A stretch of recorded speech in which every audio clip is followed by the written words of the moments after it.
Доброго дня, дорогі колеги!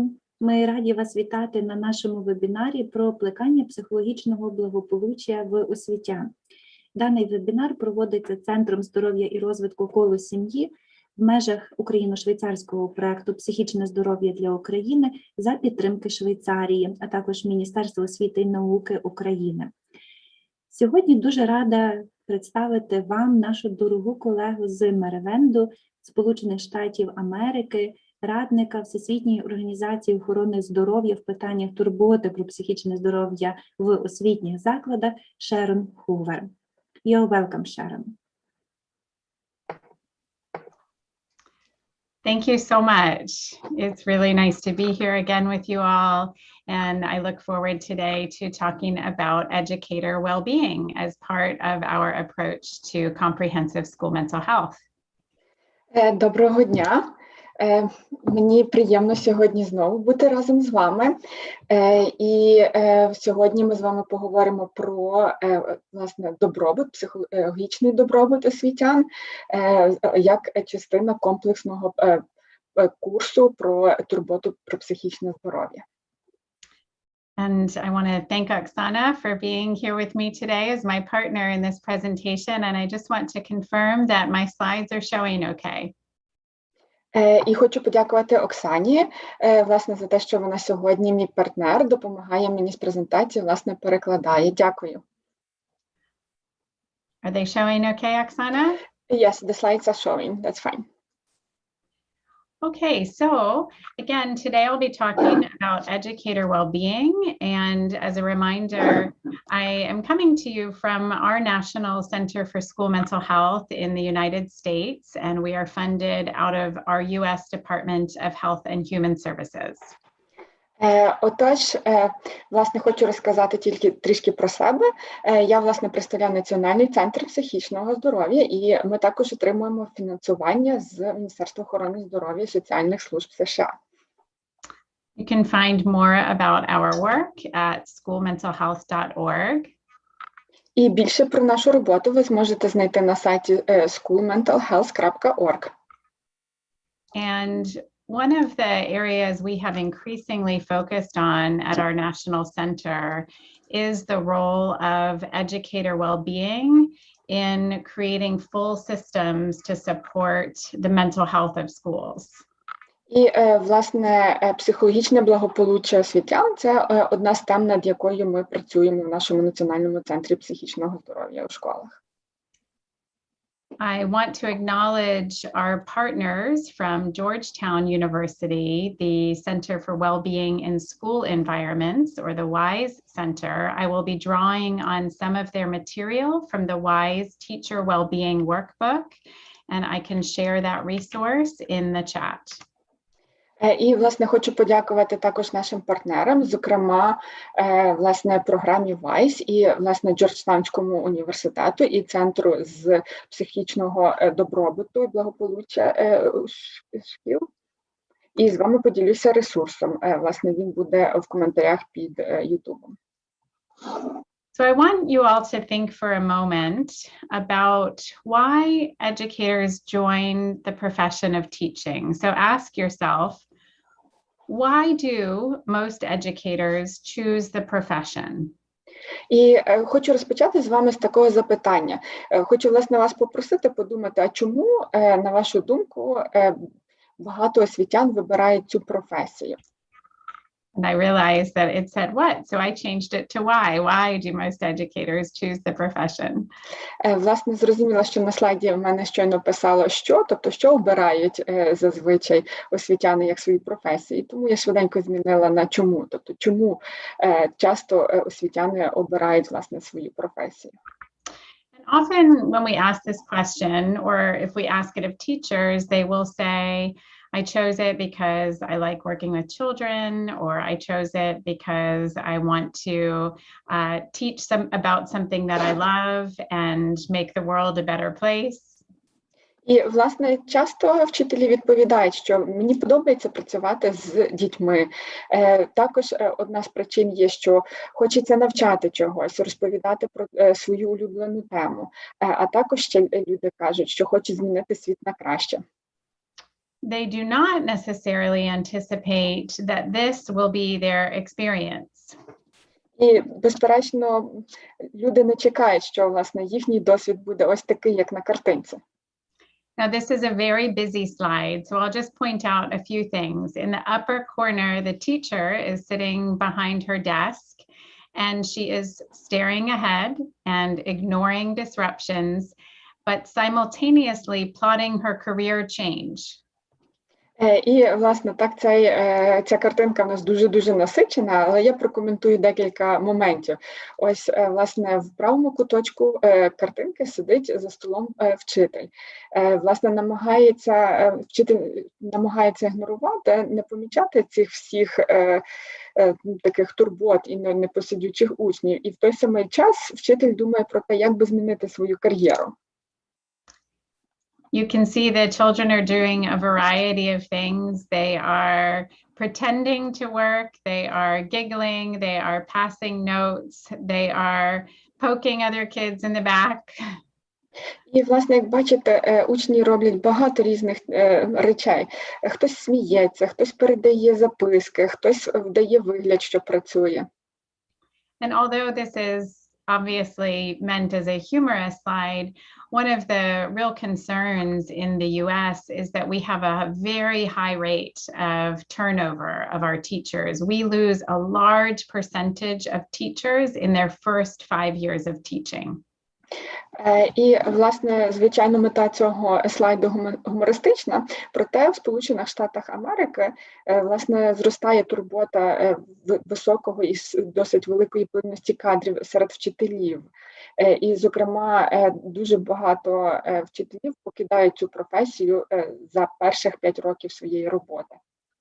Over half of teachers who leave the profession early indicate that they leave, or a primary reason for leaving is the emotional and behavioral needs of their children are more than they feel they were trained for.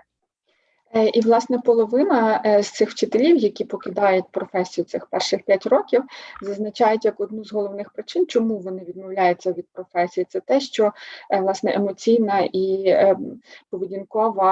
поведінковий підхід їхніх учнів, власне, досить такий специфічний, і вони були не готові, вони не отримали достатнього навчання, аби, власне, працювати з учнями. But many teachers also report that they are burned out. І багато вчителів також зазначають, що вони мають професійне вигорання. So again, here you see somewhat of a humorous slide, but it really explains some of what we hear from teachers. They're getting up early after going to bed very late. І цей слайд також має нотку гумору, але частково описує і життя вчителів. Тобто так, вчитель, він дуже часто встає рано вранці, проте лягає спати також досить пізно. She is showing you that she has to pay for school supplies and her pockets are empty, and that she's wearing tennis shoes because she's not just teaching, she has to do a whole variety of other tasks like traffic duty, playground duty, cafeteria duty, and chasing a child. І, власне, так, тут вчителька на слайді показує також, що ось в неї пусті вже кишені, тому що часто їй доводиться купувати якісь підручні матеріали за свої власні кошти. Вона має на ногах кросівки, оскільки вона не тільки викладає, а ще й має виконувати певні обов'язки, допомагати учням на кухні, допомагати їм, власне, у дворі, в школі під час перерви, допомагати також з іншими їхніми обов'язками і бігати за дітьми також. Тому вона і в кросівках, тобто не лише вчить, але ще й багато додаткових інших обов'язків. Teachers are also trying to manage the behavioral challenges of children in their class. This teacher has a paper airplane in her head. Вчитель також намагається контролювати і справлятися з поведінкою учнів. Зокрема, бачите, на фотографії є літачок, який долітає вже до голови вчителя. They report that they have a very heavy work burden, including a lot of paperwork. So you see here that this teacher has a whole cart of lesson plans with papers to grade and grade books to update by tomorrow. І також вчителі мають досить велике робоче навантаження. Ось на слайді зображено цілий такий візочок з великою пачкою паперів. Тобто там є і якісь контрольні роботи, які потрібно перевіряти, і навчальні плани, які потрібно записати, і це все на завтра. And yet teachers often hear from our broader society that they get paid too much. And you can see there's a note in her stack of papers from a parent saying, teachers get paid too much. І загалом в суспільстві часто вчителі отримують такі коментарі, що ось в них зарплата надто велика. І от серед цих паперів, цієї пачки паперів, яка є на слайді, помітно такий нотатку. Тобто це записка від батьків, які кажуть, от вам дуже багато платять за вашу роботу. So all of this leads to our teachers feeling incredibly stressed and often burned out from their profession. І всі ці елементи, все це призводить до того, що дуже часто вчителі, власне, вигорають і відчувають стрес на своїй роботі. There have been many research studies now looking at the factors contributing to teacher stress, and the factors that teachers report the most contributing to their stress include heavy workload, isolation from peers, conflict with colleagues. І, власне, дуже багато досліджень проведено, в яких намагалися з'ясувати, що саме приводить до стресу вчителів. І серед таких ключових факторів, які зазначали вчителі, це дуже велике робоче навантаження, це, власне, така ізоляція від своїх однолітків, від своїх колег, також конфлікти з колегами. They also report that they don't have enough supervisory support. We already talked about behavior management issues that they don't feel equipped to manage, and they often have role conflict or unsure of what their primary role is, and they have a lot of time pressure. Також, власне, вони відчувають недостачу підтримки стосовно контролю. Зокрема, ми з вами сьогодні згадували вже про те, що вчитель має також контролювати і відповідати за поведінку учнів, але дуже часто вчителі не готові до цього, вони не мають необхідних інструментів і знань, аби це робити. І часто вони відчувають такий конфлікт ролей, і вони не знають, яку роль вони мають займати в той чи інший момент. They report struggling with value conflicts. So, for example, the school may ask that they spend all of their time focused on preparing students for the end of year test, where the teacher really wants to spend time focusing on the whole child, including their social emotional development, but they can't. So their values system is in conflict with what they're asked to do. І також вчителі зазначають, що вони часом відчувають і конфлікт цінностей. Тобто у школі зазвичай просять, щоб вчителі готували учнів до кінцевого тесту, до іспитів. Але вчителі часто хочуть мати трішки більше свободи. Вони також хочуть навчати і соціальних, і емоційних речей дітей, концентруватися загалом на дитині, але не лише на кінцевому іспиті. І, власне, такі моменти призводять до конфлікту цінностей вчителів. And as we've already talked about in our society, and I don't know about in Ukraine, but there is often a general lack of respect for the profession of teaching. And teachers have significant pressures now related to evaluation of students and evaluation of teachers. І також не знаю, як в Україні, але в США вчителі, їм, власне, бракує поваги до професій. І дуже часто вчителі також зазначають, що мають тиск стосовно оцінки. Тобто як оцінювання робіт учнів, так і оцінювання своїх колег. In the US, we've done some large surveys of educator well-being, and this was one that was conducted a couple of years ago with about 30,000 educators from across the United States. І, власне, в Сполучених Штатах ми часто проводимо різні дослідження і опитування. І, зокрема, це опитування, воно, власне, включало вибірку 30 тисяч вчителів.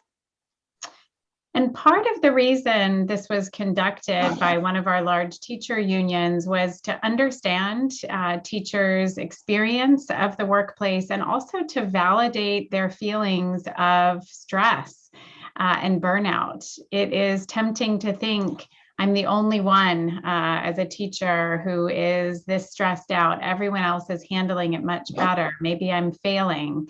But oftentimes we see in surveys like this that most teachers are feeling stressed and overwhelmed. І, власне, це дослідження про психологічне благополуччя вчителів, його проводили, власне, великі спілки вчителів з Америки. І одна з причин, чому вони, власне, започаткували це дослідження, щоб, власне, краще зрозуміти і дізнатися про причини стресу і вигорання вчителів. І дуже часто вчителі думають, що от я одна така, чи я один такий, що все не встигаю зробити. Але насправді це така типова проблема для вчителів. Some of the things we found in this survey is that, again, a large percentage, most teachers reported being stressed always or often. And some of the things we heard them say were, this job is stressful, overwhelming, and hard. I am overworked, underpaid, underappreciated, questioned, and blamed for things that are out of my control. І, власне, більшість опитаних відповіли, що вони відчувають стрес або завжди, або дуже часто на роботі. І, власне, з коментарів, які вони зазначали, часом були такі, що ось, моя робота є досить стресовою, досить велике навантаження і робота є тяжкою. Я часто мушу перепрацьовувати, мені не доплачують і не цінують мою професію. Часто, власне, мене ставлять під сумнів і звинувачують в тих речах, які є за межами мого контролю. Teachers actually lose more time from work related to health complications than most other professions. І, власне, вчителі витрачають дуже багато часу як на роботу, а також на питання здоров'я. Тобто через роботу вони, власне, отримують і проблеми зі здоров'ям часто. And for example, this teacher says, for the past 8 years, my blood pressure is consistently 20 points higher during the school year than in the summer. Зокрема, одна з вчительок опитаних дала такий коментар, що за останніх 8 років, власне, мій тиск постійно на 20 пунктів вище під час шкільного року, ніж у час канікул улітку. The other issue that many of our teachers report is that when they are experiencing a mental health concern, there is not much support for them by the school system. І ще вчителі зазначили, що коли вони переживають якісь психологічні моменти, то школа їм не надає достатньої підтримки. And one of the important things as we think about student mental health is, well, how does educator mental health actually relate to our students? І досить часто, власне, ми також можемо задумуватись про наших учнів. І, власне, як, власне, психологічне благополуччя пов'язане з нашими учнями, чи воно є добре в них? So what we know is that teacher stress, not surprisingly, impacts our students. So if we are only concerned about our students and not even worried about our teachers, we at least have to still be thinking about our teachers, because their stress and their feelings of burnout impact our students as well. І, власне, це нікого не здивує, що стрес вчителів також впливає на учнів. І, власне, коли шкільна система зазвичай піклується і думає лише про учнів, вони повинні також пам'ятати про психологічне благополуччя і вчителів, оскільки це речі, які є прямо залежні. And unfortunately, what studies have shown is that it's a cyclical pattern where teachers who are stressed land that stress on the students. Students are more likely to misbehave, which increases teacher stress, and you can see the cycle repeating itself. І, власне, дослідження показують, що оцей взаємозв'язок стресу вчителів і поганої поведінки учнів, він є таким циклічним. Власне, якщо вчитель відчуває стрес, цей стрес впливає на поведінку учня. А відповідно, коли учні себе поводять погано, це додає до стресу вчителів. І так триває постійно.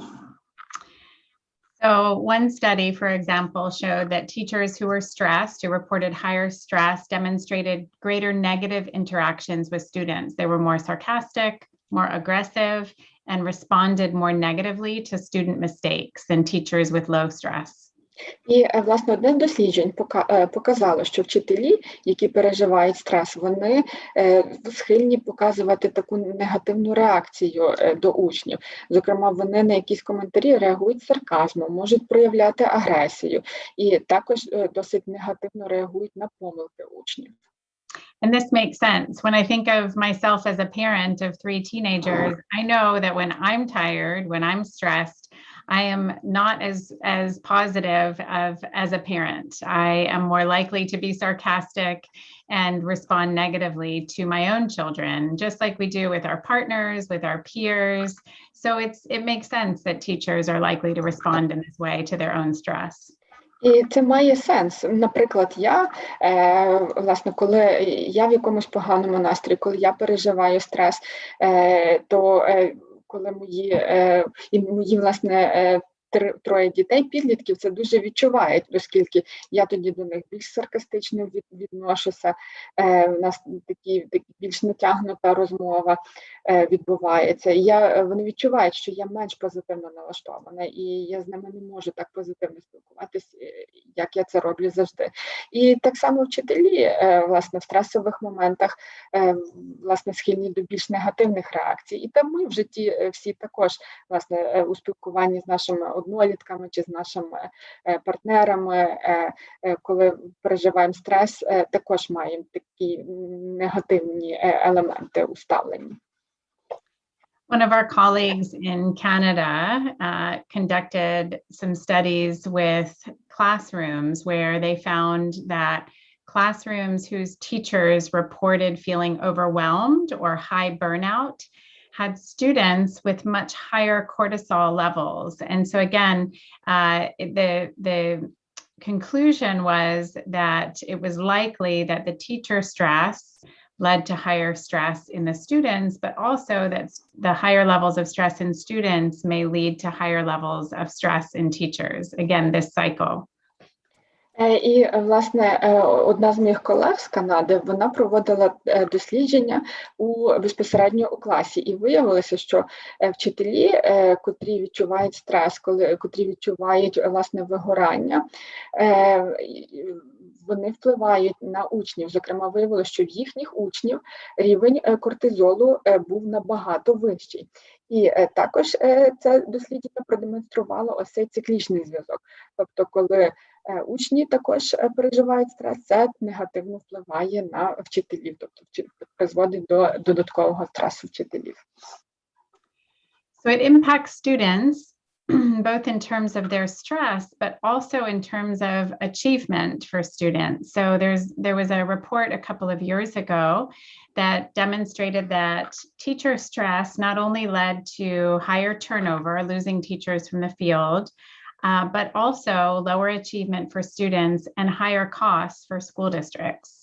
І, власне, ще одне дослідження показало, що стрес вчителів не лише впливає і пов'язаний з великою плинністю кадрів професії, а він також впливає на академічну успішність студентів. Тобто, коли вчитель є в стресі, учні досягають менших успіхів, власне, в навчанні. І, окрім цього, це ще приводить до додаткових витрат на школи і райони. And another study showed that teacher stress and teacher depression actually were linked to lower student performance in math and overall achievement. І ще одне дослідження також показало, що, власне, депресія вчителів і стрес вчителів також пов'язані, власне, з низькими оцінками студентів, зокрема у математиці. So the bottom line is that teacher mental health matters.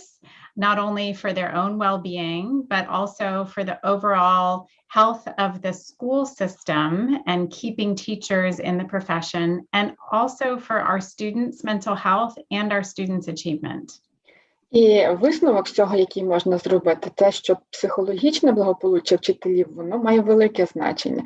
І як має значення для отримання професіоналів у професії, щоб не було плинності кадрів, також має значення для всієї системи шкільної освіти, тобто на хорошу академічну успішність учнів.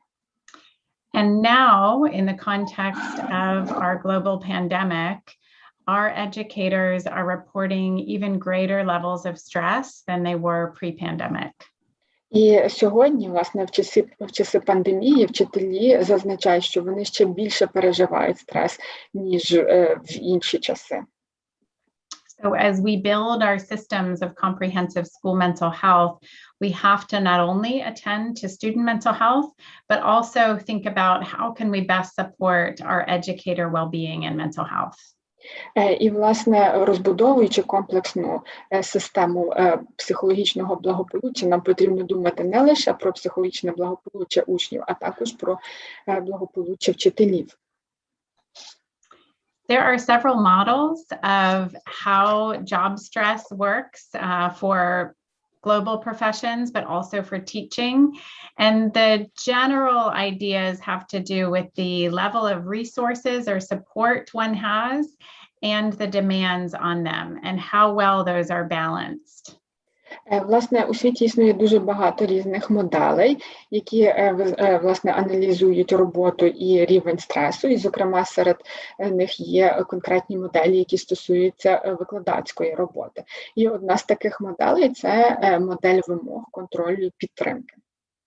One model, for example, is called the demand control support model. And this would suggest, for example, that if you have a high workload, but very little autonomy or control over your job and very little coworker support, you are very likely to be stressed. І, власне, ця модель вимог контролю і підтримки зазначає, що якщо людина має дуже велике навантаження робоче, але невеликий рівень і простір для автономії і низьку підтримку від колег, тоді ця людина має дуже високий відсоток зазнати стресу. Whereas if you have a high workload, but you also have control of your job situation and high coworker support, you may not be as stressed, even though you have a high workload. І ця модель також зазначає, що навіть якщо у вас є високе навантаження, проте у вас є достатній рівень контролю на роботі і є хороша підтримка від ваших колег, тоді рівень стресу не є високим. And for service professions like mental health professionals and educators, there's also a literature looking at the rewards that they get from work. So this idea of fulfillment for helping others, or what some of us call compassion satisfaction. І, власне, в професіях, які пов'язані зі служінням людям, є також таке поняття, як відчуття задоволення від допомоги іншим. І, зокрема, власне, вчителі, вони отримують задоволення від співчуття і від своєї роботи. So let's talk about burnout for a moment. There is quite a large literature looking at burnout in people in general, but also with teachers.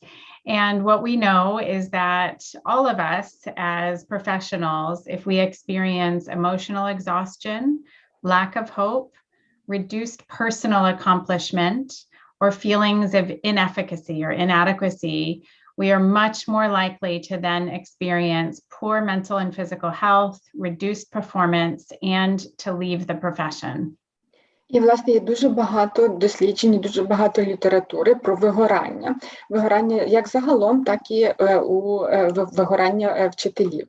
І, зокрема, власне, література по вигоранню зазначає, що якщо людина переживає таке емоційне виснаження, якщо в неї немає надії, якщо вона відчуває, що немає якихось особистих досягнень, якщо вона відчуває, що немає, власне, ефективності ефективності чи адекватності в роботі, тоді це може призвести до, власне, проблем з психічним та з фізичним здоров'ям. Це також може вплинути на ефективність, на робочий процес, і зрештою це може призвести до того, що людина змінить професію. So part of our job as, excuse me, mental health and education leaders is to identify how we can have our teachers feel less exhausted. How can we instill a sense of hope? How can we increase their feelings of personal accomplishment? And how can we help them to feel efficacious or effective in their role? І, власне, ми, як освітяни і як лідери, котрі відповідають за психологічне благополуччя вчителів, маємо задуматись і допомогти вчителям, власне, бути емоційно наповненими, мати надію, відчувати свої особисті досягнення і також допомогти їм створити відчуття і побачити, що вони є справді ефективними і ефективно виконують свою роботу. So part of what we're talking about is understanding how some teachers in the context of a stressful job, because teaching can be stressful, how do some teachers survive but also thrive? І, власне, одним з завдань нашої роботи це є зрозуміти так, як вчителі, незважаючи на всі виклики роботи, так, а викладання може бути досить тяжким, тобто як вчителі досягають успіху, як вони переживають ці всі ситуації, незважаючи на труднощі вчителювання. So there's quite a bit of research now looking at just these questions. The resilience literature helps us understand how organizations and individuals in the face of adversity actually thrive. And we can take those lessons to help support others who may be struggling. І, власне, сьогодні є також дуже багато досліджень, які фокусуються на ось цих двох питаннях, які намагаються знайти відповідь на ці два питання. І, власне, в літературі часто говорять про стійкість.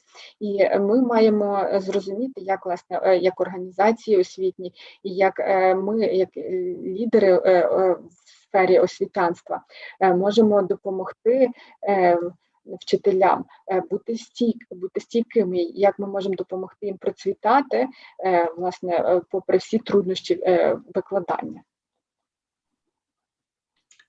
So again, what do we mean by resilience? It's often defined as the ability to recover or adjust easily to misfortune or change. This is right out of the dictionary, but it's the idea that you can bounce back from adversity. І, власне, що ж ми маємо на увазі, коли говоримо слово стійкість? Так, ось маємо визначення зі словника. Стійкість – це здатність відновлюватися або легко пристосовуватись до якогось певного горя, лиха або зміни. Але іншими словами, тобто головна ідея в тому, що ми можемо відновитися, тобто повернутися назад в добрий стан. So there has been some research looking at what makes teachers more resilient. This is the person in environment model of teacher resilience. Власне, також були дослідження, які зосереджували увагу на тому, щоб збагнути, що ж допомагає вчителям бути стійкими. І одна з таких речей, з цих досліджень, це є людина в екологічній моделі стійкості вчителя. So we find, for example, when teachers have greater emotion regulation skills, social skills, problem-solving skills, and a sense of purpose, and their environment allows for autonomy or control, has access to resources, social support networks, a positive school climate, and allows for positive relationships with peers and supervisors, they are much more likely to be resilient when they are stressed in their teaching job. І, власне, ця модель стійкості вчителів з'ясувала, що якщо вчителі знають, як контролювати емоції, якщо вони мають достатньо соціальних навичок, якщо в них хороші навички вирішення проблем, і якщо вони мають відчуття такої більшої мети, плюс вони мають таке сприятливе навколишнє середовище, що, власне, дає їм автономію. В цьому середовищі в них є хороші стосунки з колегами, з учнями і також зі своїми старшими працівниками і колегами. Якщо в них є достатньо доступу до ресурсів, як і на звичайному базовому рівні, а також і на вищому рівні. Якщо вчителі мають достатню мережу соціальної підтримки і мають гарний такий позитивний клімат у школі, тоді вони значно менше піддаються стресу. So I want you to keep in mind both the individual and the environment, because this is really important in how we think about how we can improve systems to support educator well-being. It's not just about the individual. І хочу, щоб ми, власне, з вами запам'ятали таких два окремих слова, як індивід і також навколишнє середовище, тобто середовище, оскільки ці дві речі, індивід і середовище, вони можуть допомогти нам покращити загалом систему та шкільне середовище і створити сприятливі умови для вчителів. So one of the things that more education systems are doing now is actually measuring how resilient their school staff are. І зараз досить часто школи хочуть виміряти, наскільки, власне, їхні вчителі стійкі, тобто стійкість у школах. And so this is just one example of an instrument that we use with many of our teachers looking at resilience, and it's called the Resilience at Work Scale, and I can put it in the chat box. І, власне, на слайді один з прикладів таких інструментів, який допомагає визначити стійкість у школі. І він називається, власне, стійкість, власне, шкала стійкості на роботі. І я також поділюся з вами лінком на цей інструмент. And there are also a number of interventions that have been designed to address those areas that are measured in the Resilience at Work scale. So if you look at the different components here of resilience at work, it includes engagement, relationships, meaning, achievement, vitality, positivity. І, власне, також в цьому контексті існують різні інтервенції, які допомагають підтримувати стійкість освітян. І, зокрема, на цьому слайді так ми бачимо, що власне стійкість включає різні елементи, такі як позитивність, як життєздатність, як досягнення, як значення, як стосунки. And some of the most commonly implemented interventions in recent years have included mindfulness-based interventions that increase the ability to manage stress and regulate emotions.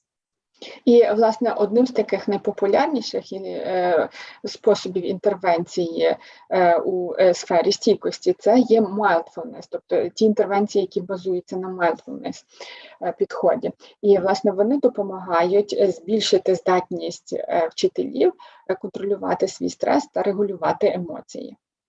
There are also coaching and skill building interventions for teachers that enhance their problem solving skills and help them to build support from their peer network. Власне, є також інтервенції, які базуються на коучингу та на побудові навичок.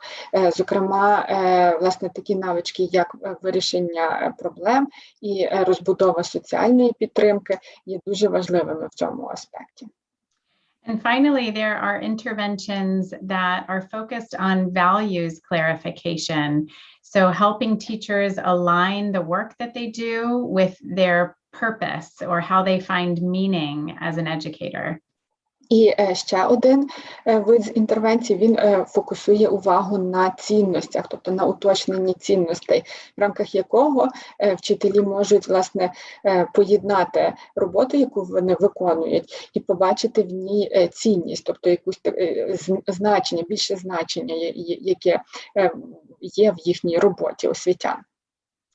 So I'm going to provide some examples of programs that have been implemented and studied to support teacher well-being. And then we're going to spend some of our time together walking through specific components of interventions to promote educator well-being. І, власне, хочу вам зараз навести декілька прикладів про програм, які, власне, працюють з стійкістю освітян, а далі ми з вами конкретніше перейдемо про елементах стійкості. От. One program that has been implemented and well studied in the US and in some other countries is called Cultivating Awareness and Resilience in Education, or CARE for teachers. Власне, одна з програм, яку ми в Сполучених Штатах вивчали, яка в нас розвивається, це програма розвитку обізнаності та стійкості в освіті, яка називається «Турбота для вчителів». And this program requires 30 hours of in-person training. So it's usually 5-6-hour sessions that are spread over several months, plus between session telephone coaching for the teachers.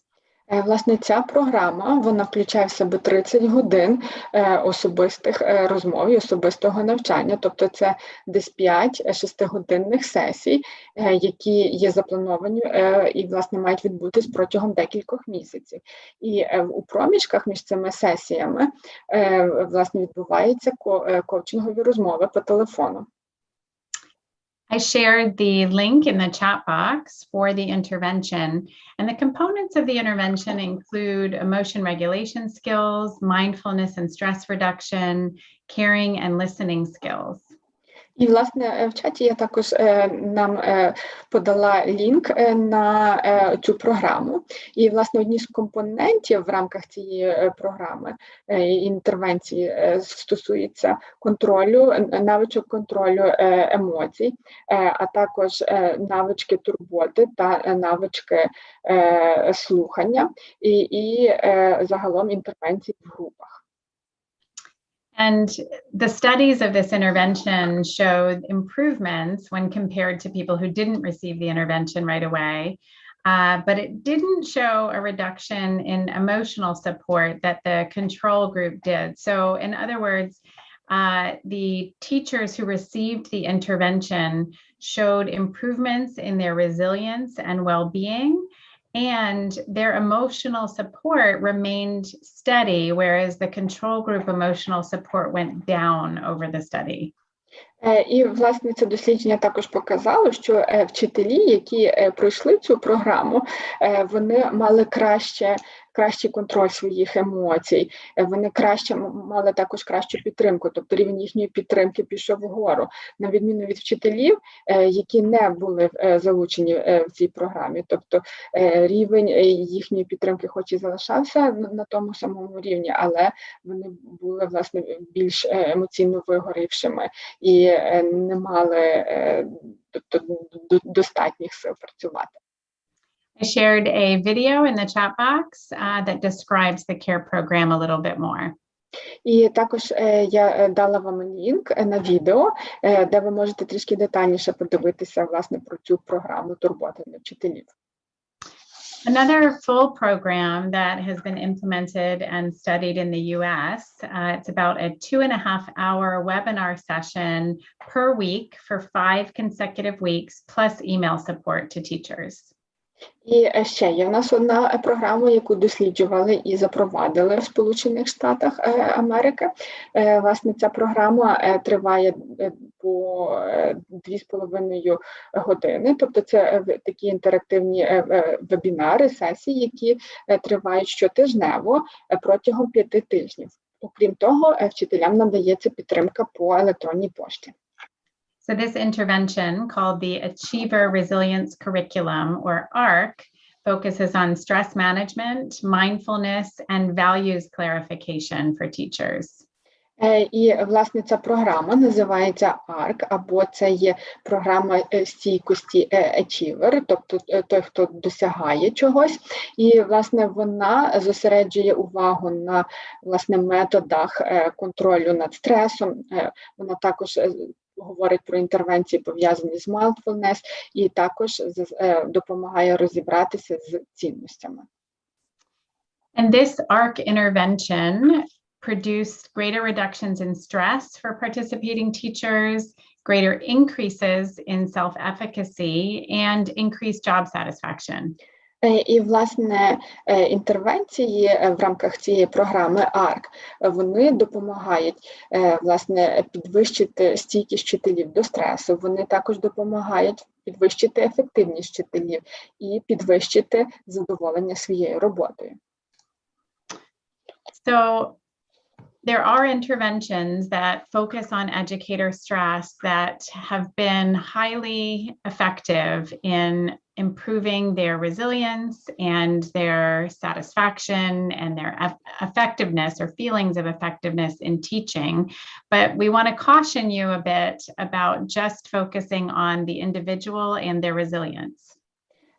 Так, існує багато досліджень, що зазначають, що інтервенції, які зосереджують увагу на стресі, які допомагають вчителям, власне, впоратися зі стресом, підвищують їхню ефективність і допомагають їм побачити цінність своєї роботи. Вони є досить хорошими, проте ми хочемо застерегти вас від того, щоб зосереджувати увагу лише на індивідуумах, лише на окремих особах, коли ми говоримо про стійкість.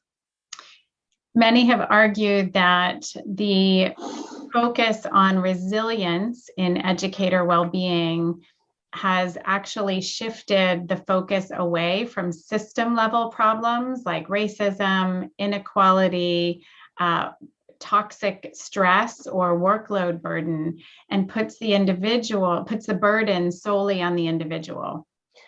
І, власне, є дослідження, є науковці, які зазначають, що зосередження на, власне, стійкості трішки відвернуло увагу від таких систематичних проблем і системних проблем, як расизм, як нерівність, і, власне, поставило більший тиск на самих осіб. І, власне, таке часом розвиваються і токсичні елементи, токсичне середовище. So I just shared a link to a video cautioning us about resilience. І щойно я також надіслала вам лінк на відео, де, власне, можна детальніше подивитися про застереження, власне, досліджені і зосереджені на стійкості. And this video and I want to remind you that we can't simply use individual focused resilience interventions as a quick fix to educator stress.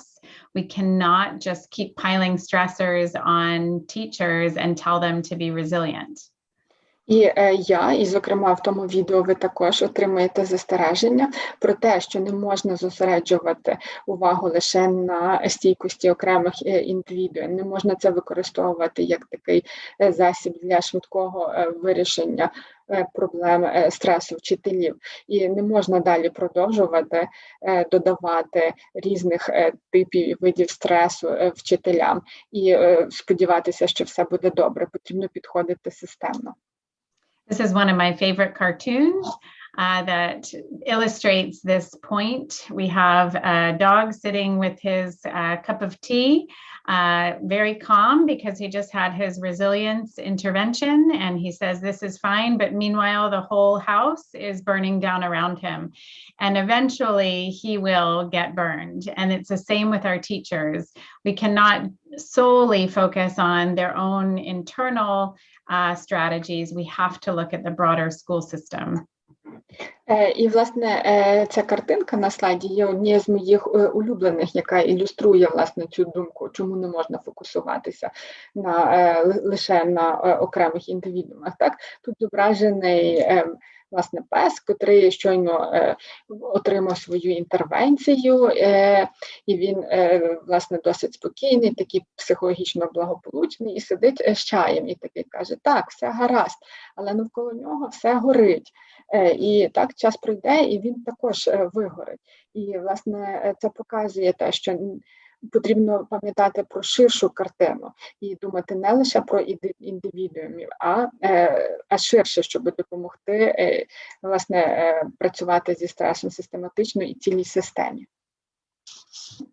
So what do we do? How do we support resilience in teachers and school staff? Отож, що ми робимо? Яким чином ми надаємо підтримку вчителям? Як ми допомагаємо їм бути стійкими у школі? Most of us would argue that we have to focus first on structural or system changes to reduce burden, and then focus on our teachers, helping them align their work with their purpose as educators, and help facilitate stress management techniques for our educators, not just teaching them the techniques, but providing them opportunities to use them. І, власне, є дослідники, які зазначають, що варто починати все з структурних змін і також системних змін. Це, власне, допоможе знизити цей тягар. Далі потрібно вже допомагати вчителям поєднати їхню роботу з більшою метою. І далі потрібно заохочувати, власне, застосування і використання, власне, інструментів по управлінню стресом і, власне, не лише давати знання вчителям, а також створювати їм можливості, де вони можуть застосовувати свої знання на практиці. So now that we've given an overview of why educator well-being is important and the different areas we have to focus on, I'm going to walk us through some of the assessments and intervention components that we use for individuals and school systems to support well-being. І, власне, ми з вами поговорили загалом, чому психологічне благополуччя вчителів є дуже важливе. А зараз ми з вами проговоримо про конкретні методи, власне, оцінки психологічного благополуччя освітян, а також інтервенції як для окремих індивідуумів, так і загалом для системи. I'll just be sharing a few assessments and interventions, but I'm happy to provide resources for additional assessments and interventions to this group for further reading. Я вам розповім наведу приклади лише декількох видів оцінок та інтервенцій, проте я залюбки поділюся з вами ще додатковою літературою, де ви зможете прочитати про ще інші методи оцінювання та інтервенції. So we're first going to start with an instrument called the Professional Quality of Life Scale that builds on a theory of compassion satisfaction and compassion fatigue among educators. Власне, розпочнемо ми з вами, власне, з такої професійної шкали якості життя, яка будується, власне, на таких поняттях, як задоволення від співчуття, а також втома від співчуття. So this instrument, the ProQual, the Professional Quality of Life Scale, has been used in many helping professions, including with teachers. And again, it looks at compassion satisfaction and compassion fatigue, which includes burnout and secondary trauma.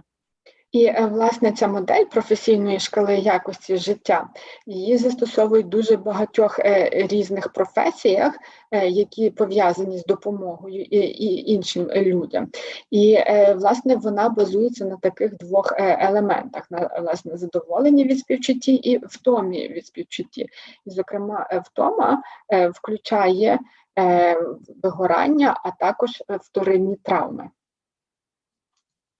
So remember, we said many teachers go into the field because they want to help others. They want to help children. І, власне, пам'ятаєте, ми з вами вже говорили про те, що багато вчителів вибирають цю професію, оскільки вони хочуть допомагати іншим. So compassion satisfaction is about the pleasure that you derive from being able to do your work. For example, you may feel like it's a pleasure to help children through doing the teaching that you do, and you may feel positively about your colleagues or your ability to contribute in the work setting or to create a better society by helping children. І, власне, багато людей, які вибирають професію вчителя, вони відчувають це задоволення від співчуття і від інших позитивних аспектів надання допомоги. Зокрема, вчителі отримують задоволення від того, що коли вони працюють і вчать, вони допомагають комусь, вони допомагають також змінювати систему, і вони допомагають змінювати світ на краще, і допомагають людям дізнавати щось нове. Вони також отримують задоволення від роботи зі своїми колегами.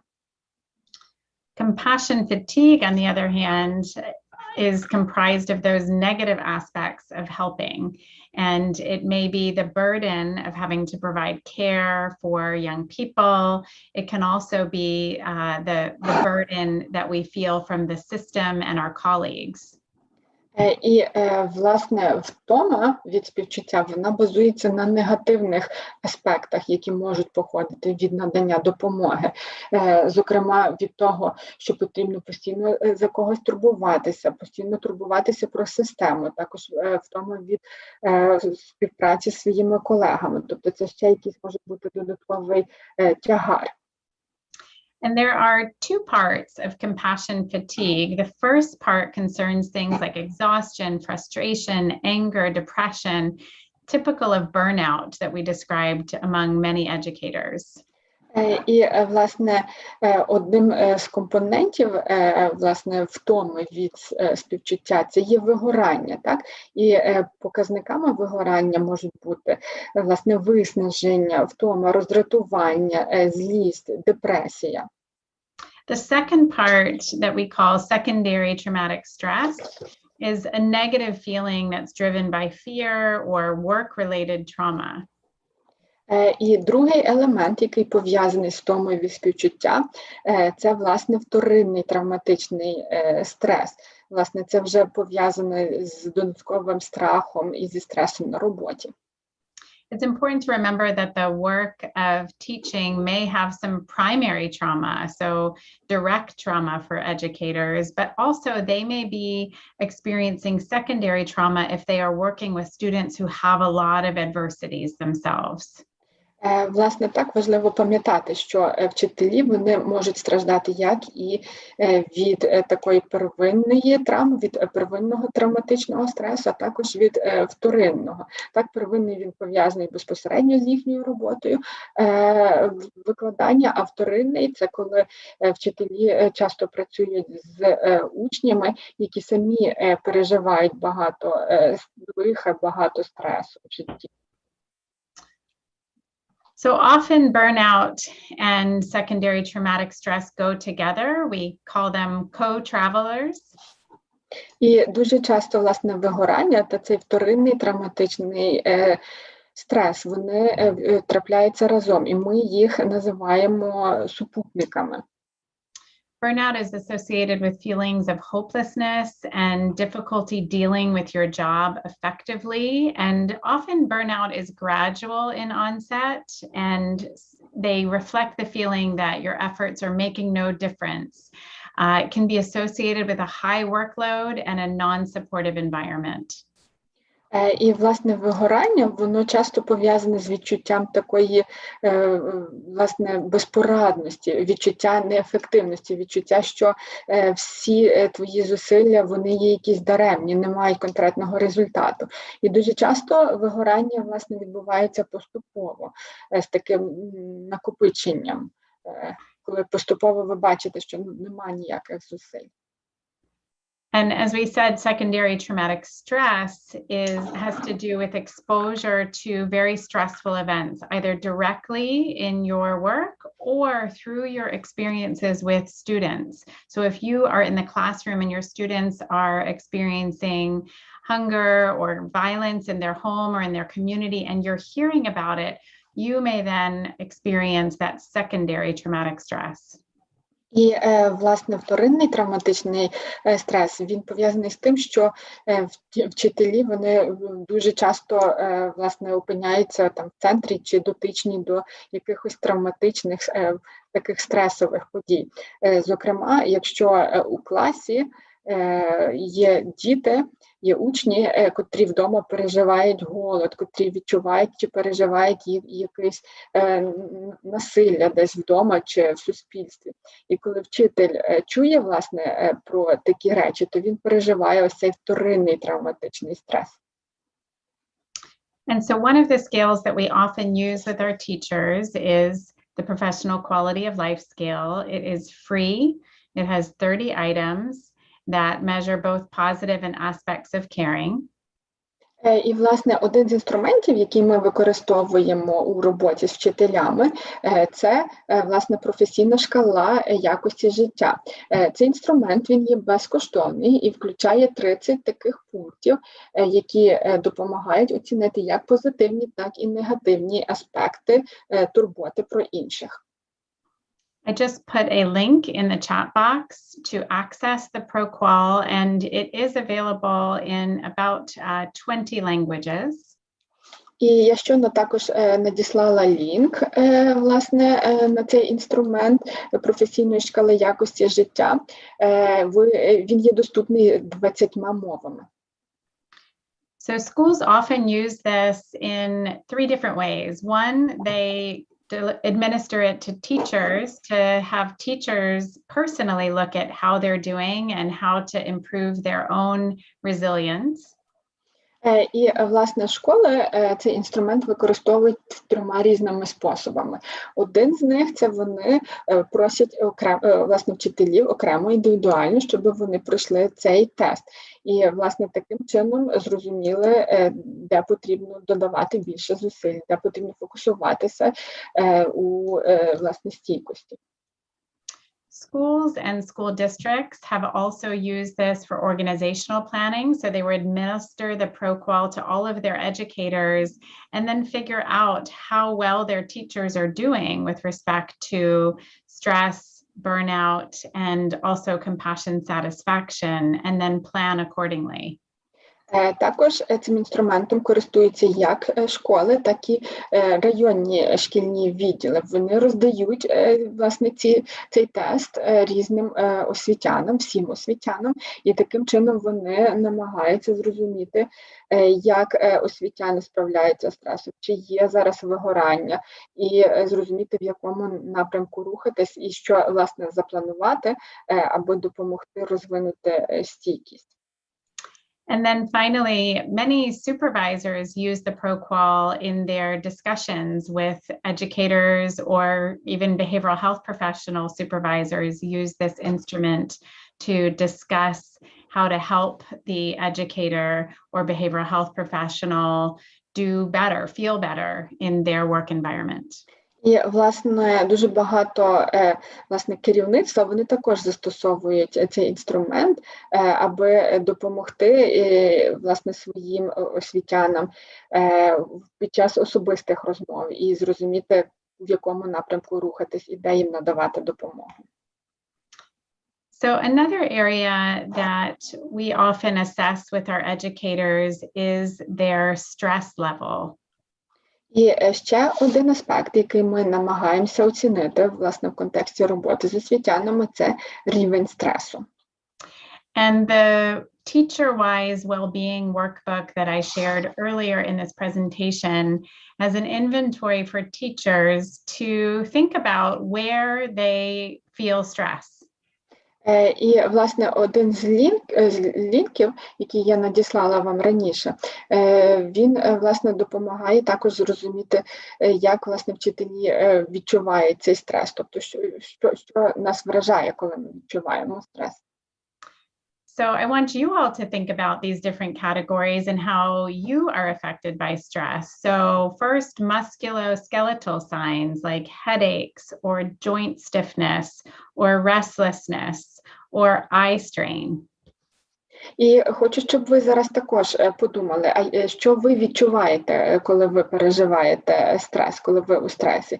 Спочатку на фізіологічному рівні, тобто це може бути головний біль, це може бути тремтіння, це може бути напруження, це може бути, власне, такий неспокій, відчуття неспокою постійне.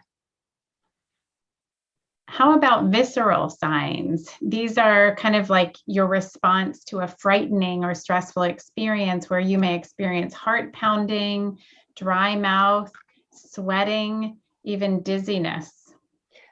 І ще ми можемо переживати і бачити різні внутрішні ознаки, такі як пришвидшене серцебиття, як холод, як сухість в роті, підвищення потіння, безсоння. And then finally, how does stress impact your mood and your demeanor? І ще подумайте, як, власне, стрес впливає на ваш настрій, а також на вашу манеру поведінки.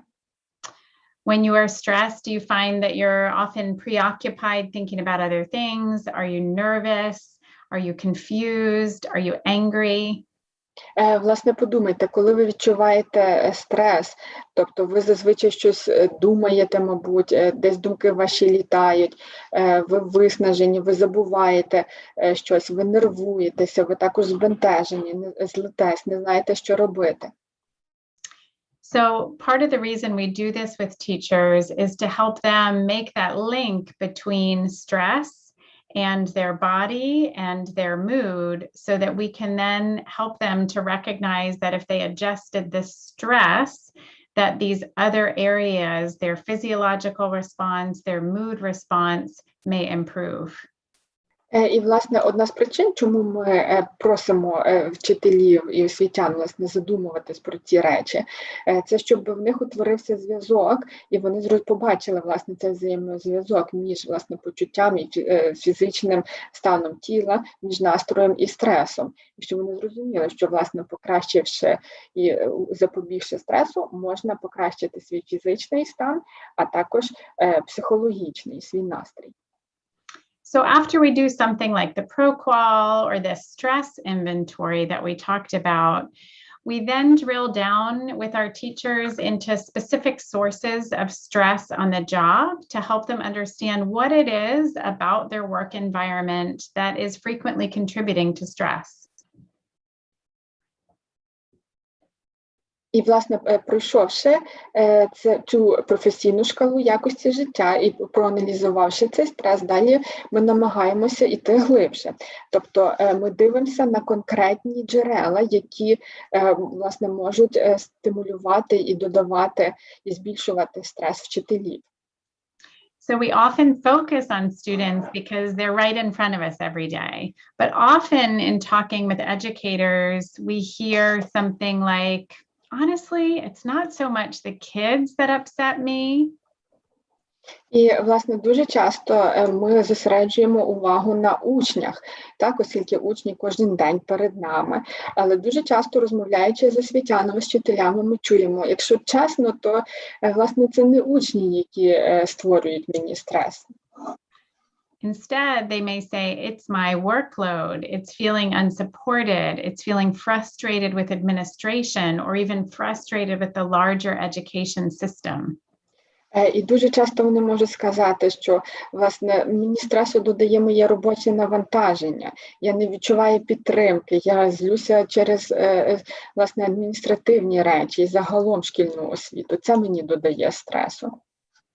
So if we address just one element, like getting student behavior under control, but that's not the main source of stress, then our attempts to resolve the stress will feel less successful and the main source will still be present. І, власне, якщо ми зосередимо всі зусилля на поведінці учнів, і навіть якщо ми врегулюємо поведінку учнів, тобто це не допоможе нам забрати стрес, оскільки це є другорядним, може бути другорядним джерелом стресу, а першочергове джерело стресу залишиться, і всі наші зусилля не будуть такими успішними, якими ми б хотіли. So in the teacher well-being workbook, you can see a PULIS stress inventory that was adapted for teachers. And what we do with the inventory is assess from the teacher's perspective how stressful they find each of these areas: students and challenging behaviors, the teaching profession itself, staff and school, and the workload. І, власне, ще одним таким інструментом це є інвентарій стресу Пуліса. Його, власне, адаптували також для вчителів. І в рамках цього інвентарію, власне, цього інструменту, власне, вчителі намагаються оцінити і оцінка, власне, з точки зору вчителів таких аспектів, як учні і, власне, учні з проблемною поведінкою. Окремо оцінюється професія вчителя як така. Також оцінюється школа і інші шкільні працівники. І ще окремо оцінюється робоче навантаження. And by identifying the areas of stress that are most challenging, we can then target our interventions to focus on those areas. І, власне, коли ми визначаємо сфери, так, які найбільше спричиняють стресу, тоді ми можемо зосередити наші зусилля в цій сфері. So, for example, if our highest area of stress is student behavior, we can target efforts to focus on working with students and classroom management. Власне, до прикладу, якщо найбільше стресу спричиняє поведінка учнів, тоді ми можемо зусилля сконцентрувати навколо поведінки учнів і, власне, допомогти вчителю працювати з учнями і допомогти йому отримати навики управління класом. So, on the other hand, if the main source of stress is teaching or the profession, then your efforts may focus on finding other teachers whose approach is similar to yours, or trying to figure out what it is about the school that is stressful and whether change is feasible. А якщо, власне, найбільше стресу додає саме вчителювання, сама професія, тоді потрібно докласти зусиль, аби розібратися і знайти колег-вчителів, які мають схожий підхід до вашого. Власне, з'ясувати, що ж такого є в вашій школі конкретній, що додає вам стресу. Можливо, потрібно якісь зміни застосувати, які будуть реалістичні і допоможуть. When we give teachers these assessments, we ask them to self-reflect. How did they feel after they completed the checklist? Was there one area of stress clearly higher than the others? Was there anything surprising about the results? І, власне, після того, як ми просимо вчителів пройти оце опитування, цей перелік, ми їх просимо проаналізувати свої відповіді і, власне, задуматись над такими питаннями. А що ви зараз відчуваєте після того, як ви дали відповіді на ці запитання? Чи звернули увагу, можливо, якась одна зі сфер була чітко і суттєво вище, ніж інші сфери? І чи побачили ви щось таке дивне, чи щось надзвичайне в ваших результатах? We also work with our educators to assess different domains of self-care. І також ми працюємо з освітянами, аби допомогти їм оцінити різні сфери, власне, турботи про себе. Now, everyone practices self-care differently, so this gives them a large menu of ways that they can practice self-care. So, for example, how often do you do the following within physical self-care? Eat regularly, eat healthfully, exercise. І, власне, люди турбуються про себе в дуже різноманітний спосіб. Ось тут є такий перелік, де кожен може щось знайти для себе. Тобто хтось, наприклад, в турботу для себе включає поняття регулярного прийняття їжі, власне, здорова їжа, власне, вправи, ще прогулянки і так далі. We also ask about their psychological self-care. How often do you make time for self-reflection? See a counselor, write in a journal, read literature that's not related to work. І також ми розпитуємо освітян про те, як вони турбуються про своє психологічне благополуччя.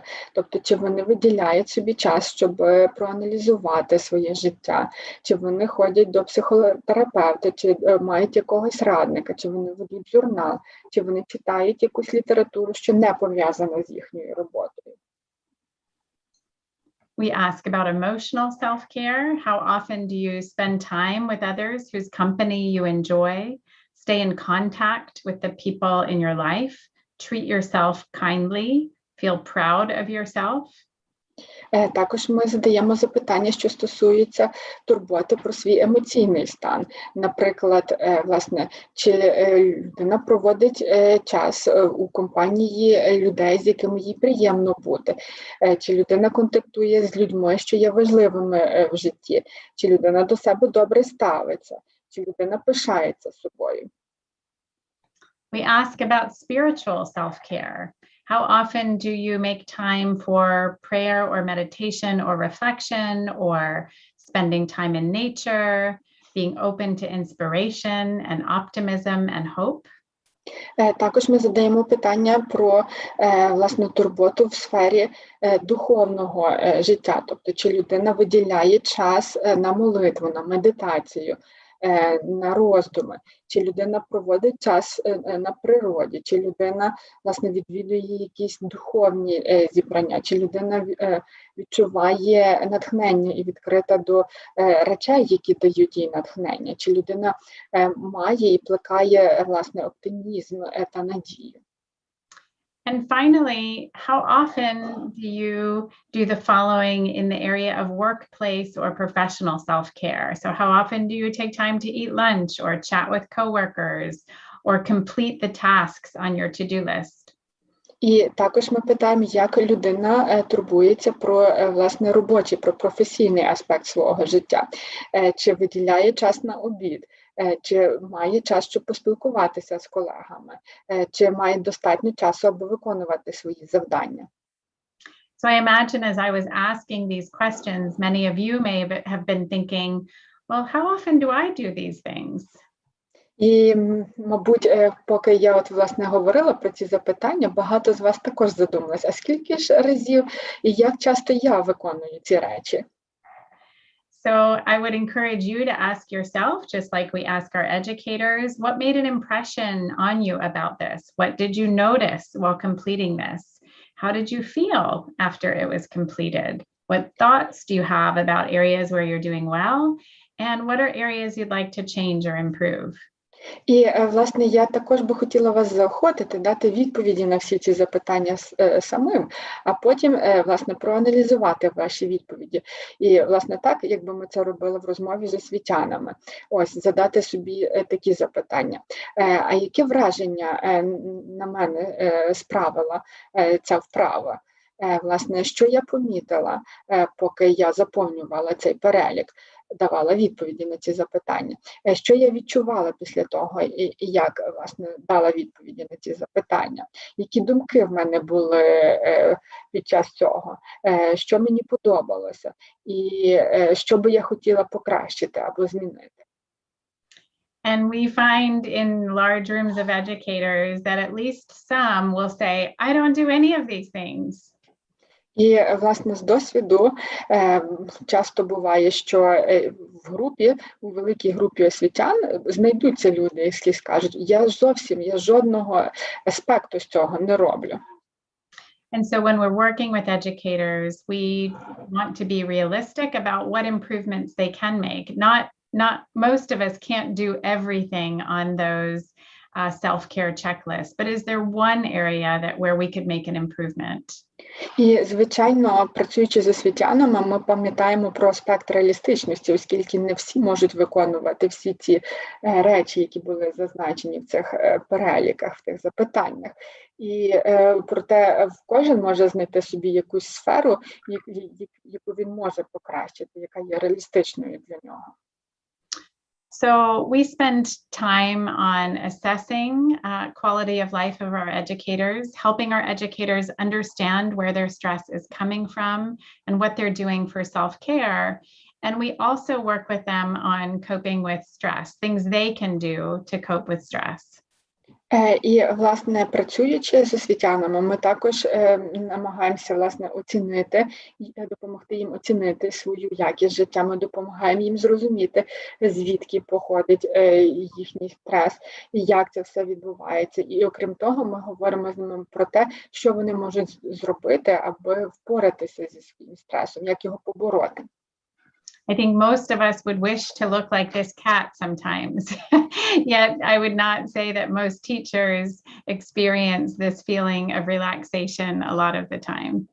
І, мабуть, багато з нас хотіли б мати такий досвід, як цей котик на фотографії. Проте, мабуть, не всі відчувають такий стан релаксації, як цей кіт.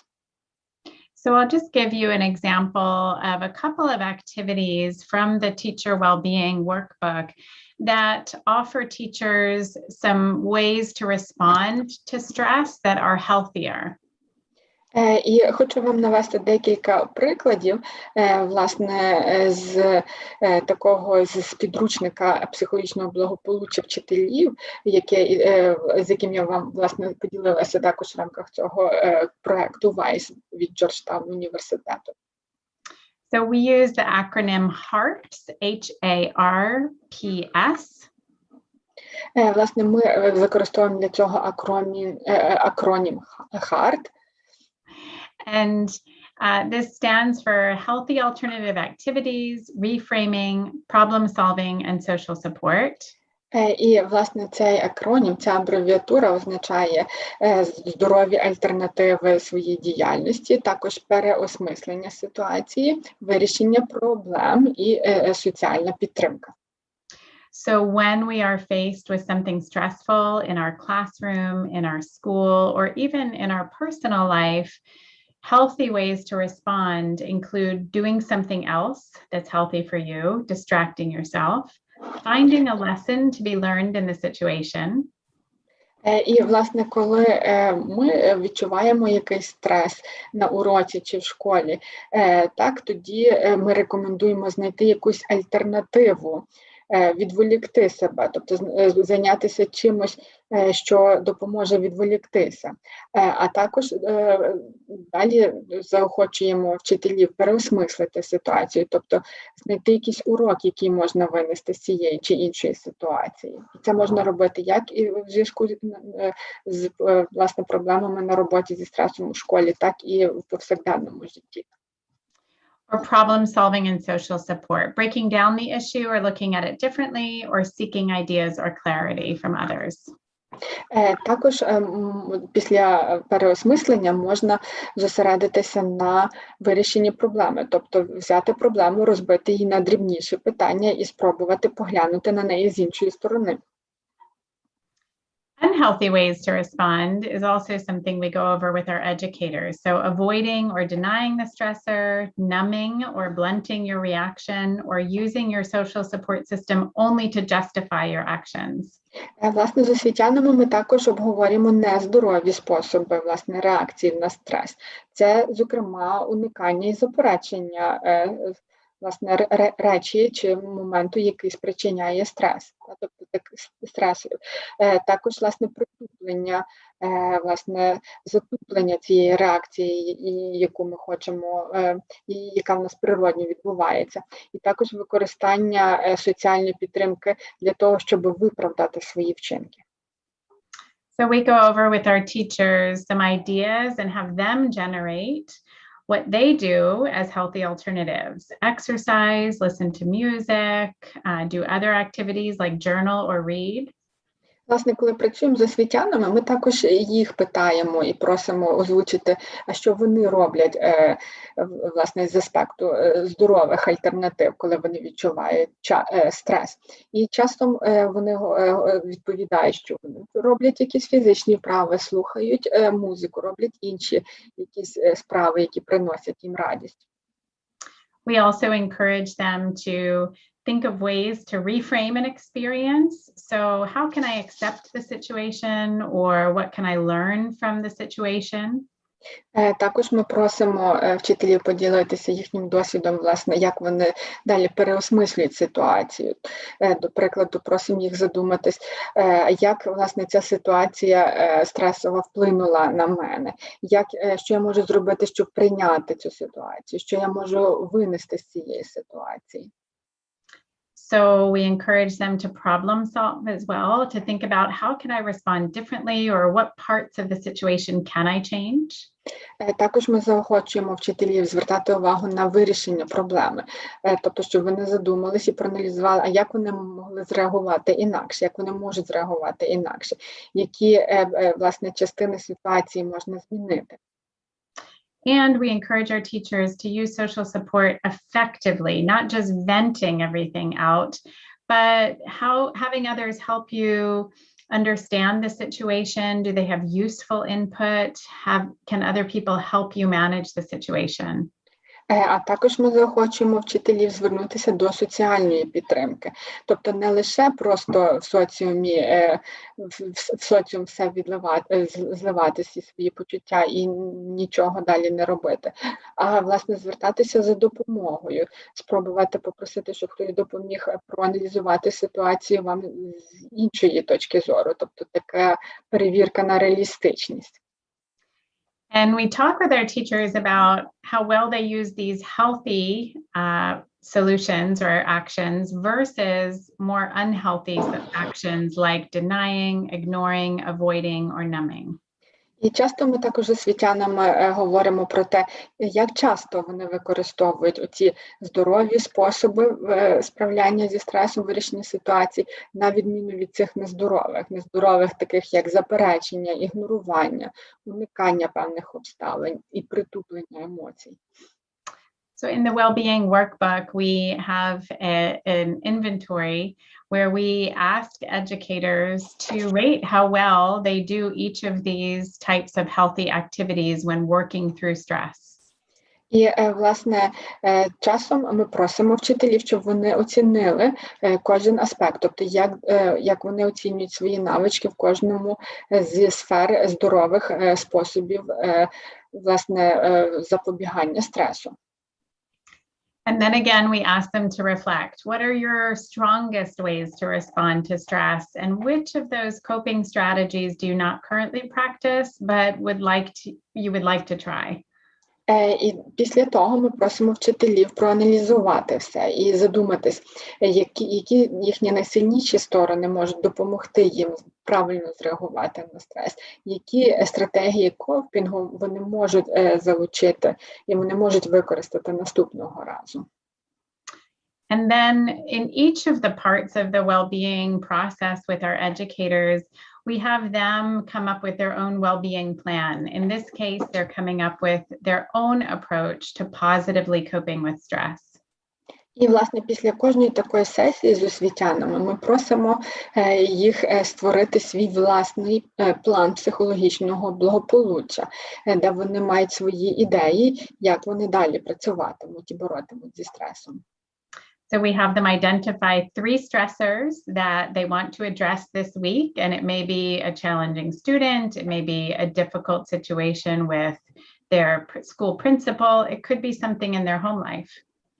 І, власне, ми просимо вчителів визначити 3 стресора, різних, з якими вони хочуть працювати протягом тижня. Тобто це може бути учень з проблемною поведінкою, це може бути якась тяжка ситуація, пов'язана з директором школи, або це може бути якийсь стресор з особистого життя. And then we ask them to identify the types of stress that they experience from these stressors, because we've taught them, where do you experience the stress? Is it your mood? Is it your body?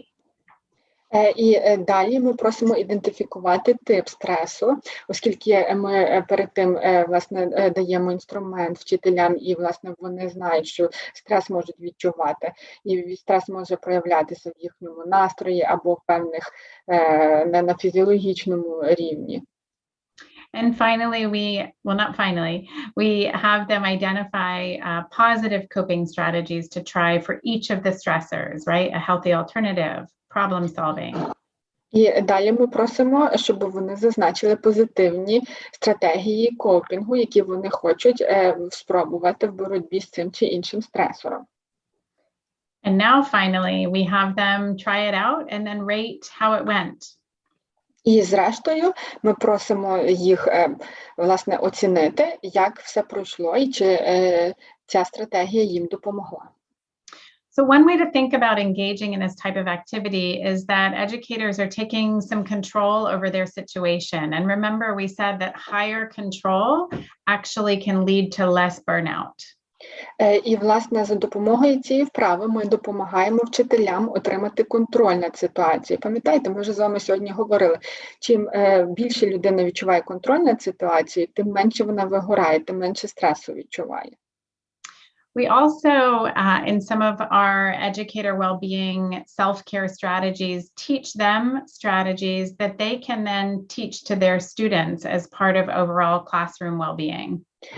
Також, власне, ми з вчителями і освітянами говоримо про різні активності, різні вправи, які вони можуть також практикувати, які можуть навчити своїх учнів, аби ті також знали, як справлятися зі стресом і підтримувати своє психологічне благополуччя.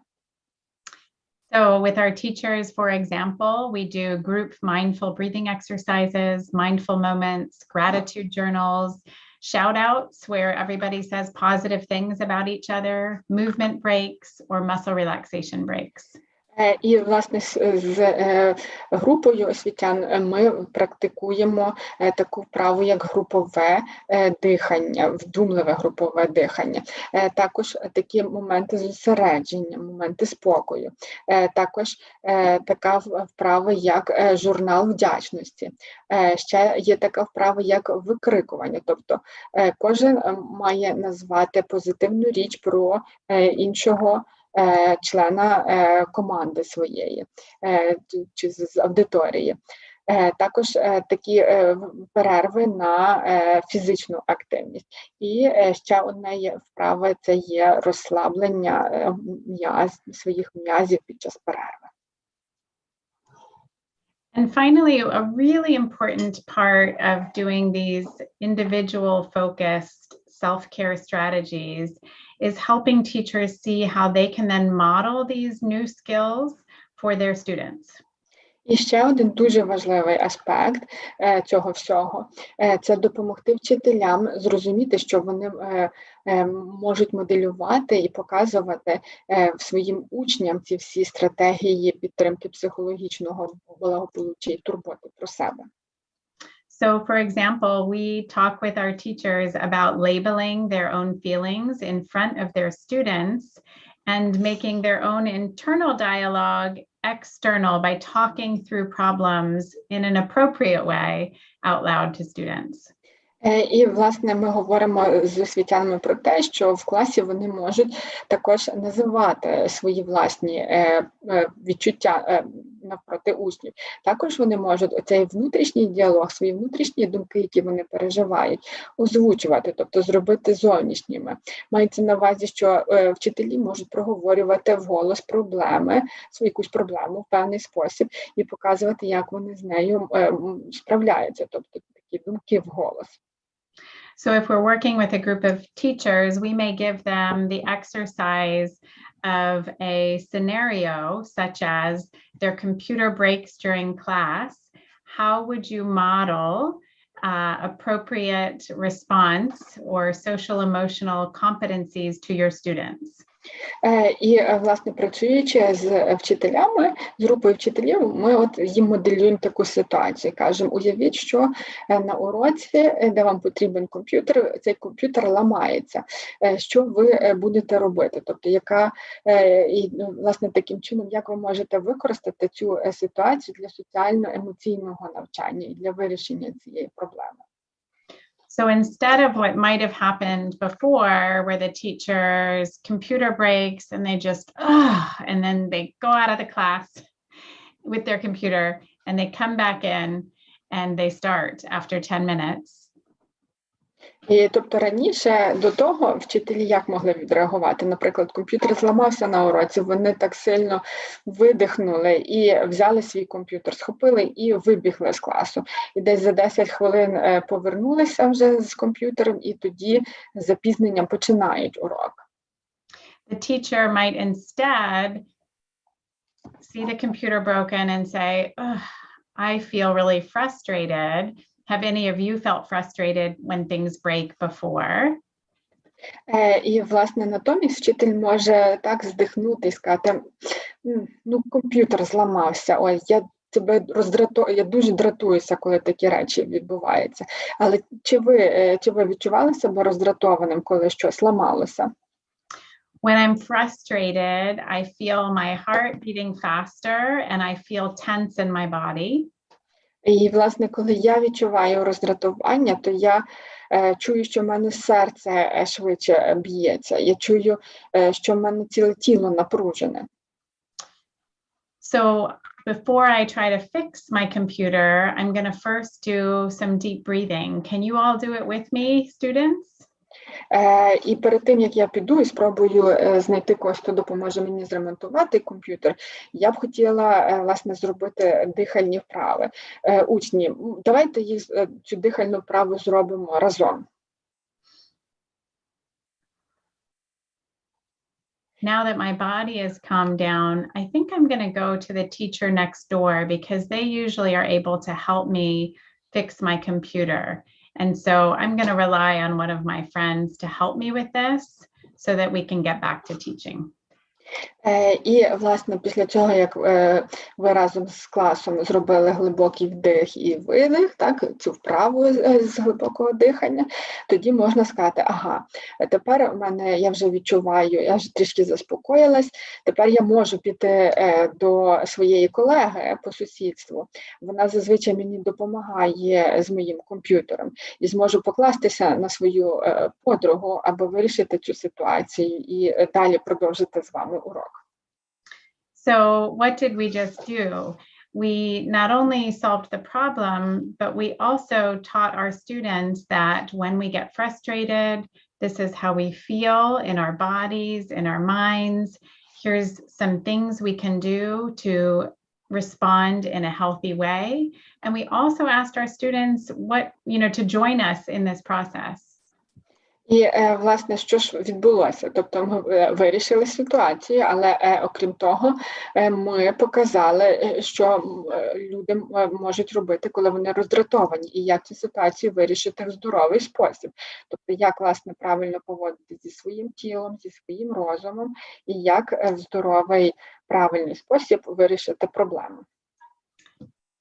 So remember in the beginning, we talked about we can't just focus on the individual and their own self-care and their own healthy action as an individual. І пам'ятаєте, ми на початку з вами говорили, що не можна фокусуватися лише на окремих особах, тобто на індивідуумах. Дуже важливо пам'ятати про цілу шкільну систему. We must consider system level or school level interventions to support educator well-being. Аби підтримувати психологічне благополуччя вчителів, ми обов'язково мусимо враховувати, власне, системні інтервенції на рівні цілої школи. One of my favorite statements about this is when we accept that an unhealthy level of stress is inherent to teaching and place the burden of stress reduction on the individual teacher, we limit our ability to improve overall school wellness. We can better shape healthy schools for teachers and students by addressing the underlying causes of chronic stress and cultivating environments that promote teacher wellness. І, власне, одна з моїх улюблених цитат, улюблених фраз є такою. Коли ми приймаємо той факт, що нездоровий рівень стресу, він є невід'ємною частиною викладання, і, власне, кладемо оцей тягар стресу, зменшення, перекладаємо його, власне, на окремих вчителів, тоді ми обмежуємо нашу здатність покращити загальний шкільний добробут. І ми можемо краще формувати здорові школи для вчителів та учнів, коли ми зосереджуємо увагу на головній причині, власне, цього хронічного стресу, та коли ми плекаємо здорове середовище, яке, власне, поширює і розвиває психологічне благополуччя вчителів. So this picture always makes me laugh, but it helps remind us that not only do we need to focus on the teacher and the things that he or she can do to be calm and present in the class, but we have to create environments for them in the school level, the district level to support them. We may not be able to put a pool in the classroom, but there are structural things we can do to help educators with their well-being. І, власне, ця картинка завжди викликає в мене усмішку, і, власне, вона ілюструє чітко те, що потрібно пам'ятати не лише про самого вчителя як індивідуума, а також про навколишнє середовище, в якому він працює.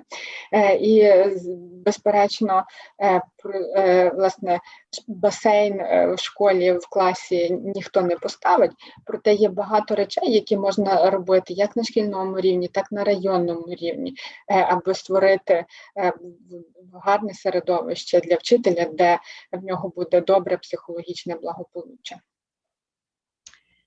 So when we work with educators or education leaders, we ask them to take their organization's stress temperature or the school's stress level. І, власне, коли ми працюємо з лідерами освітян, тоді ми просимо їх поміряти температуру, тобто виміряти рівень стресу їхніх організацій. We ask them to rate how their school looks when their stress level is overwhelming, or how does the school look when things are calm and running smoothly? Ми просимо, власне, їх оцінити, як виглядає школа, коли рівень стресу в школі зашкалює, і також як виглядає школа, коли є такий спокійний стан, коли все відбувається гладко. And then we ask them to identify what is helpful for the organization to do when it's very stressed, and what is helpful for the organization or school to do when it's very calm. І далі ми просимо освітян задуматись, а які речі допомагають власне справитися з цим стресом, тобто що є допоміжним, коли ситуація дуже є стресова в школі, і які речі відбуваються, коли все йде гладко і спокійно в школі. And just this simple exercise with teachers and administrators can be very informative to the education leadership about what it is they can do to improve educator well-being from a system perspective. І, власне, така дуже проста вправа, до якої залучені як вчителі, так і шкільна адміністрація, вона є дуже інформативною, і вона одразу допомагає освітянам та адміністрації, власне, зрозуміти, що ж такого можна зробити, яких заходів можна вжити, аби покращити середовище та психологічне благополуччя у школі. And then we walk our schools or our school districts through an organizational self-care checklist. А далі ми, власне, просимо представників школи і адміністрації шкільної пройти таку перевірку організаційної турботи. So some areas we look at are training and education. For example, does the organization provide education to all employees about stress and its impact on health and well-being? Зокрема, одна зі сфер в цьому опитуванні стосується, власне, навчання та освіти. Ось, до прикладу, питання, чи організація надає освіту чи навчання своїм працівникам щодо стресу та впливу, власне, який цей стрес має на здоров'я та психологічне благополуччя працівників. Another category is support and supervision. So for example, are staff members encouraged to take breaks, including lunch and vacation time, or is that discouraged? Ще одна категорія в рамках цього тесту – це є підтримка та супервізія. Зокрема, чи організація заохочує працівників робити перерву на обід та брати відпустку, чи навпаки, в організації в вашій школі це не підтримується. Another area is employee control and input. So does the organization provide opportunity for staff to provide input into practices and policies? Ще одна категорія – це є, власне, контроль та внесок працівників. Тобто, чи організація створює можливості для своїх працівників робити свій вклад до практик і політик, які практикуються в вашій організації. Communication is another area. Do staff members have regularly scheduled team meetings? Ще одна важлива сфера – це є комунікація. Чи, власне, є регулярні наради з працівниками? Work environment is also assessed. So things like the physical space. Is the work environment well lit and maintained? Також оцінюється робоче середовище, тобто чи, власне, клас, робоче середовище має добре освітлення, чи воно є чисте, чи добре за ним слідкують. And so then we have our educators and our education leaders reflect on those responses. Were they surprised? What are some of the barriers or challenges to actually implementing those practices? А далі ми просимо, власне, освітян і адміністрацію задуматися про відповіді над їхніми запитаннями, тобто проаналізувати, подумати, чи якісь відповіді були такі, що здивували їх, чи, можливо, вони помітили якісь виклики або бар'єри. And finally, in addition to identifying areas for improvement, we also want to use a process called appreciative inquiry, which is an approach that identifies and builds on what's already working well in an organization. І далі ми заохочуємо вчителів і освітян, і адміністрацію шкільну задуматися про такі речі, які в них вже працюють добре. Тобто ми проводимо таке своєрідне опитування речей, які вже цінуються. And this technique fosters optimism and collaboration, and it encourages the sharing of positive stories, which can actually improve the organizational culture. І, власне, ця техніка, вона сприяє розвитку оптимізму, вона допомагає працювати разом в групі. І, власне, в рамках цієї техніки вчителі діляться позитивними історіями і вчаться один в одного і розвивають цю позитивну культуру роботи. So you can do this by creating a committee or a discovery team to elicit positive stories from the staff in the school and then share those positive stories so that you catalyze and spread positive culture change.